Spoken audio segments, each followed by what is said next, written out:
Barnaby Rudge by Charles Dickens. Chapter 69. It was the dead of night, and very dark, when Barnaby, with his stumbling comrade, approached the place where he had left his father. But he could see him stealing away into the gloom, distrustful even of him, and rapidly retreating. After calling to him twice or thrice that there was nothing to fear, but without effect, he suffered Hugh to sink upon the ground, and followed to bring him back. He continued to creep away until Barnaby was close upon him, then turned and said in a terrible though suppressed voice, "Let me go. Do not lay hands upon me. You have told her, and you and she together have betrayed me." Barnaby looked at him in silence. "You have seen your mother." "No," cried Barnaby eagerly.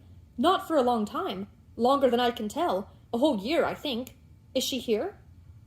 His father looked upon him steadfastly for a few moments, and then said, drawing nearer to him as he spoke, for seeing his face and hearing his words it was impossible to doubt his truth, "What man is that?" "Hugh. Hugh, only Hugh. You know him. He will not harm you. Why, you're afraid of Hugh? Ha, ha, ha! Afraid of gruff, old, noisy Hugh?" "What man is he, I ask you?" he rejoined so fiercely that Barnaby stopped in his laugh, and shrinking back surveyed him with a look of terrified amazement. "Why, how stern you are! You make me fear you, though you are my father. Why do you speak to me so?" "I want," he answered, putting away the hand which his son, with a timid desire to propitiate him, laid upon his sleeve. "I want an answer, and you give me only jeers and questions. Who have you brought with you to this hiding-place, poor fool, and where is the blind man?" "I don't know where. His house was close shut. I waited, but no person came. That was no fault of mine. This is Hugh, brave Hugh, who broke into that ugly jail and set us free. Aha, you like him now, do you? You like him now." "Why does he lie upon the ground?" "He has had a fall, and has been drinking. The fields and trees go round and round and round with him, and the ground heaves under his feet. You know him? You remember? See?" They had by this time returned to where he lay, and both stooped over him to look into his face. "I recollect the man," his father murmured. "Why did you bring him here?" "Because he would have been killed if I had left him over yonder. They were firing guns and shedding blood. Does the sight of blood turn you sick, father? I see it does by your face. That's like me. What are you looking at?" "At nothing," said the murderer softly, as he started back a pace or two, and gazed with sunken jaw and staring eyes above his son's head. "At nothing." He remained in the same attitude and with the same expression on his face for a minute or more, then glanced slowly round as if he had lost something, and went shivering back towards the shed. "Shall I bring him in, father?" asked Barnaby, who had looked on, wondering. He only answered with a suppressed groan, and lying down upon the ground, wrapped his cloak about his head, and shrunk into the darkest corner. Finding that nothing would rouse Hugh now, or make him sensible for a moment, Barnaby dragged him along the grass, and laid him on a little heap of refuse hay and straw which had been his own bed, first having brought some water from a running stream hard by, and washed his wound, and laved his hands and face. Then he lay down himself between the two to pass the night, and looking at the stars, fell fast asleep. Awakened early in the morning by the sunshine and the songs of birds and hum of insects, he left them sleeping in the hut, and walked into the sweet and pleasant air.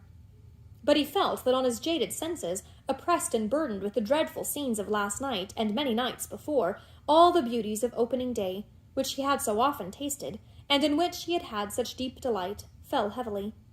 He thought of the blithe mornings when he and the dogs went bounding on together through the woods and fields, and the recollection filled his eyes with tears. He had no consciousness, God help him, of having done wrong, nor had he any new perception of the merits of the cause in which he had been engaged, or those of the men who advocated it. But he was full of cares now, and regrets, and dismal recollections, and wishes, quite unknown to him before, that this or that event had never happened, and that the sorrow and suffering of so many people had been spared. And now he began to think how happy they would be, his father, mother, he, and Hugh, if they rambled away together and lived in some lonely place, where there were none of these troubles, and that perhaps the blind man who had talked so wisely about gold and told him of the great secrets he knew could teach them how to live without being pinched by want. As this occurred to him, he was the more sorry that he had not seen him last night, and he was still brooding over this regret, when his father came and touched him on the shoulder. "Ah!" cried Barnaby, starting from his fit of thoughtfulness. "Is it only you?" "Who should it be?" "I almost thought," he answered, "it was the blind man. I must have some talk with him, father." And so must I, for without seeing him I don't know where to fly or what to do, and lingering here is death. You must go to him again and bring him here." "Must I?" cried Barnaby, delighted. "That's brave, father. That's what I want to do." "But you must bring only him, and none other. And though you wait at his door a whole day and night, still you must wait and not come back without him." "Don't you fear that," he cried gaily. "He shall come. He shall come." "Trim off these gewgaws," said his father, plucking the scraps of ribbon and the feathers from his hat. "And over your own dress wear my cloak. Take heed how you go, and they will be too busy in the streets to notice you. Of your coming back you need take no account, for he'll manage that safely." "To be sure," said Barnaby, "to be sure he will. A wise man, father, and one who can teach us to be rich. Oh, I know him, I know him." He was speedily dressed, and as well disguised as he could be. With a lighter heart he then set off upon his second journey, leaving Hugh, who was still in a drunken stupor, stretched upon the ground within the shed, and his father walking to and fro before it. The murderer, full of anxious thoughts, looked after him, and paced up and down, disquieted by every breath of air that whispered among the boughs, and by every light shadow thrown by the passing clouds upon the daisied ground. He was anxious for a safe return, and yet, though his own life and safety hung upon it, felt a relief while he was gone. And the intense selfishness which the constant presence before him of his great crimes and their consequences here and hereafter engendered, every thought of Barnaby as his son was swallowed up and lost. Still, his presence was a torture and reproach. In his wild eyes there were terrible images of that guilty night.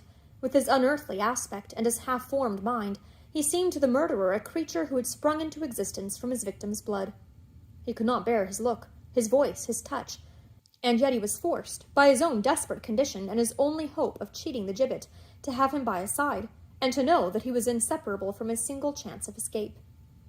He walked to and fro with little rest all day, revolving these things in his mind, and still Hugh lay, unconscious, in the shed. At length, when the sun was setting, Barnaby returned, leading the blind man, and talking earnestly to him as they came along together. The murderer advanced to meet them, and bidding his son go on and speak to Hugh, who had just then staggered to his feet, took his place at the blind man's elbow, and slowly followed towards the shed. "Why did you send him?" said Stagg. "Don't you know it was the way to have him lost as soon as found?"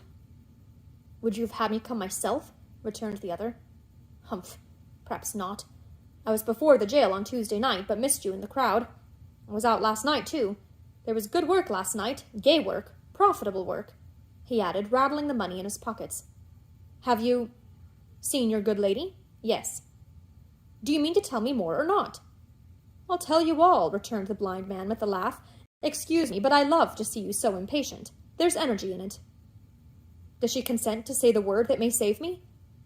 "No," returned the blind man emphatically, as he turned his face towards him. "No, thus it is. She has been at death's door since she lost her darling, has been insensible, and I know not what. I tracked her to a hospital, and presented myself, with your leave, at her bedside. Our talk was not a long one, for she was weak, and there being people near, I was not quite easy. But I told her all that you and I agreed upon, and pointed out the young gentleman's position in strong terms. She tried to soften me, but that, of course, as I told her, was lost time. She cried and moaned, you may be sure, all women do. Then, of a sudden, she found her voice and strength, and said that heaven would help her and her innocent son, and that to heaven she appealed against us, which she did, in really very pretty language, I assure you. I advised her, as a friend, not to count too much on assistance from any such distant quarter, recommended her to think of it, told her where I lived, said I knew she would send to me before noon next day, and left her, either in a faint or shamming."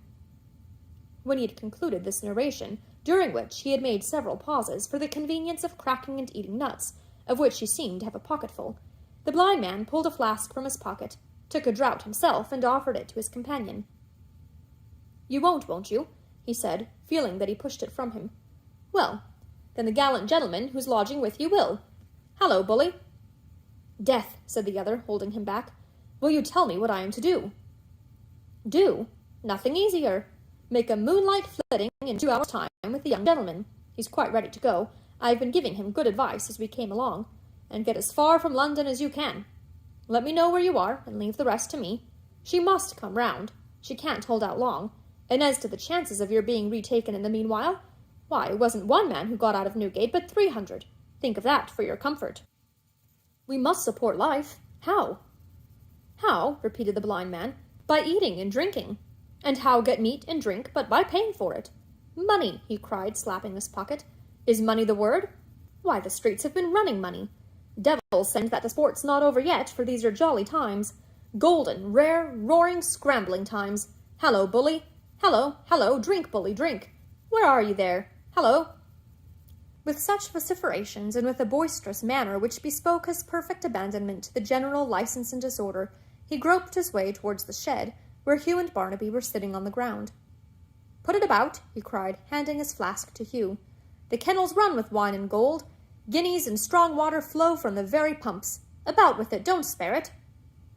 Exhausted, unwashed, unshorn, begrimed with smoke and dust, his hair clotted with blood, his voice quite gone so that he spoke in whispers, his skin parched up by fever, his whole body bruised and cut and beaten about, Hugh still took the flask and raised it to his lips. He was in the act of drinking when the front of the shed was suddenly darkened, and Dennis stood before them. No offence, said that personage in a conciliatory tone, as Hugh stopped in his draught, and eyed him with no pleasant look from head to foot. No offence, brother. Barnaby here too, eh? How are you, Barnaby? And 2 other gentlemen. Your humble servant, gentlemen.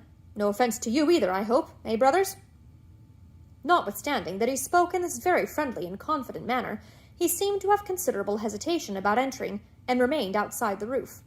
He was rather better dressed than usual, wearing the same suit of threadbare black, it is true, but having round his neck an unwholesome-looking cravat of a yellowish white, and on his hands great leather gloves, such as a gardener might wear in following his trade. His shoes were newly greased, and ornamented with a pair of rusty iron buckles. The pack-thread at his knees had been renewed, and where he wanted buttons, he wore pins. Altogether, he had something the look of a tipstaff, or a bailiff's follower, desperately faded, but who had a notion of keeping up the appearance of a professional character, and making the best of the worst means. "You're very snug here," said Mr. Dennis, pulling out a mouldy pocket-handkerchief which looked like a decomposed halter, and wiping his forehead in a nervous manner. "Not snug enough to prevent your finding us, it seems," Hugh answered sulkily. "Why, I'll tell you what, brother," said Dennis with a friendly smile. "When you don't want me to know which way you're riding, you must wear another sort of bells on your horse. Ah, I know the sound of them you wore last night, and have got quick ears for 'em, that's the truth. Well, but how are you, brother?" He had by this time approached, and now ventured to sit down by him. "How am I?" answered Hugh. "Where were you yesterday? Where did you go when you left me in the jail? Why did you leave me? And what did you mean by rolling your eyes and shaking your fist at me, eh?" "I shake my fist? At you, brother?"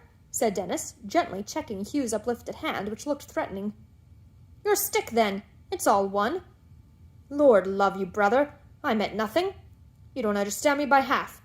I shouldn't wonder now," he added, in the tone of a desponding and injured man, "but you thought, because I wanted them chaps left in the prison, that I was a-going to desert the Banners?" Hugh told him, with an oath, that he had thought so. "Well," said Mr. Dennis mournfully, "if you ain't enough to make a man mistrust his fellow creatures, I don't know what is. Desert the Banners, me, Ned Dennis, as was so christened by his own father. Is this axe yourn, brother?" "Yes, it's mine," said Hugh, in the same sullen manner as before. "It might have hurt you if you had come in its way once or twice last night. Put it down."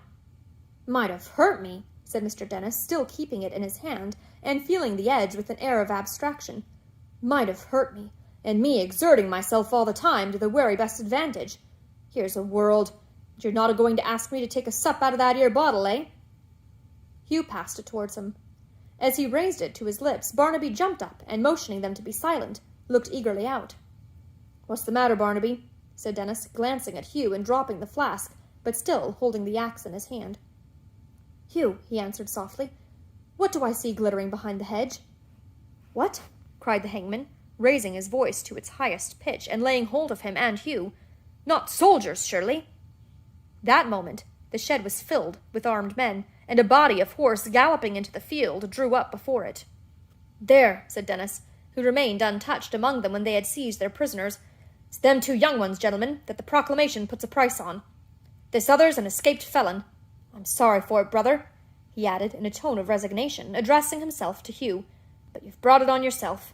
You forced me to do it. You wouldn't respect the soundest constitutional principles, you know. You went and violated the very framework of society. I had sooner have given away a trifle in charity than done this, I would upon my soul. If you'll keep fast hold on him, gentlemen, I think I can make a shift to tie him better than you can."